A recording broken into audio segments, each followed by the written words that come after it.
in the morning of a Sunday, I was awakened by a phone call from Dave, one of his friends. He called me and he informed me about the story that Dennis was attacked. My reaction was, where is he? He said, no, he's no more. That telephone call changed my life immediately. Brigadier General retired Marcel Chira, the Malawi High Commissioner to Kenya, sits in deep thought, the last conversation with his firstborn son, Dennis Chira, replaying in his mind. At noon on Saturday the 25th of October, Dennis had sent his father a text message. I sent him some pocket money and he acknowledged through the SMS and he said, "Thank you, Dad." So I said, "You're welcome." That was the last transmission I had with him. Dennis was brutally murdered in the wee hours of Sunday morning. He was stabbed 7 times on the head, shoulders and torso and left for dead in Manjiri village of Tigoni area, less than a kilometer from St. Paul's University, where he was a student. Dennis' father estimates the deceased died about 1 o'clock on the morning of Sunday, 26th of October. Judging from the phone call he made to his friend at 1:45 or thereabout, and the second phone call he made was after 1. So the attack must have been carried out after 1 a.m.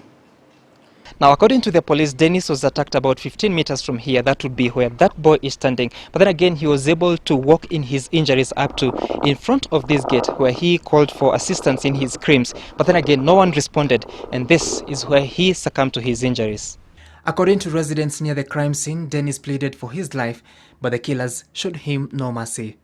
Nilisikia mtu akiskrimu nje akilia, "I'm not a Kenyan, mimi sio Mkenya, mimi sio Mkenya." Sasa sikujua ni nani, nikafikiria ni hawa ma student wenye wanaishi hapa ndani, maybe amerudi ako drunkard ama ni nini, sikujua. Nikatoka nichungulia, sikuona mtu. Alikuwa ameuliwa kinyama. Sema alikuwa ameuliwa kinyama. Manake huko ungetamani kuona huo mwili mara 2-3. Alikuwa amedungwa visu vingi sana. Dennis was in the company of a few of his friends on Saturday night at a local joint not far from St. Paul's University, where he studied. The bartender, who declined to speak on record, affirmed that Dennis left minutes after 11 o'clock Saturday night and is believed to have been heading back to the university. He was reportedly denied entry as university regulations demand that all students be on campus no later than 10 p.m. Our inquiry to the university administration on the circumstances that led to the murder of the student did not yield much, nor could the institution confirm or deny reports that Dennis was denied entry. The Vice-Chancellor, Professor Joseph Galgalo, responding to our queries via email, which read in part, quote, "On the material day, I gave a televised interview to a number of media houses, including your own, The Citizen TV, and I have nothing more to add to what I said on that day," end of quote. The interview the Vice-Chancellor alluded to had condemned the murder, but hadn't mentioned whether or not the student was indeed locked out of campus for showing up past 10 p.m. The student was away from the university, so this morning we woke up to this very sad news.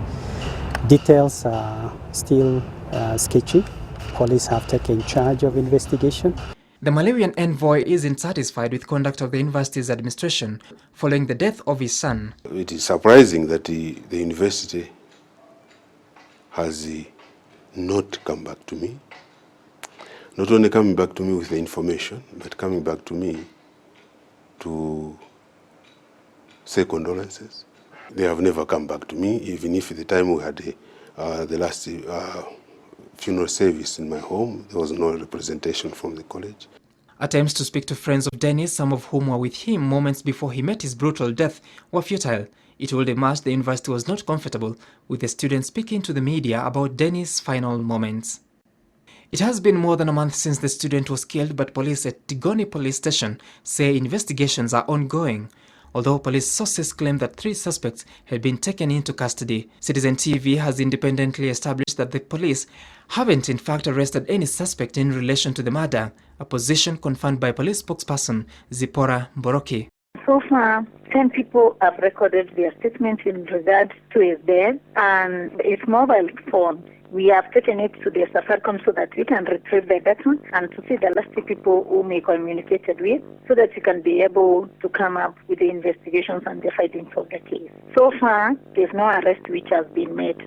It is a dream shattered at only 32 for a young man whose dream was to be a global communicator. He came to Kenya 3 years ago to hone his journalism skills. To think that it's 1 month ago today, or this time around, It's unbelievable that we finished 4 weeks. It's unbelievable. We think it was yesterday when Dennis died.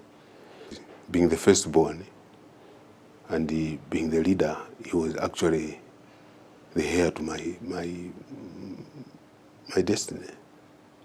So it is something which sometimes you feel, and you feel it with tears.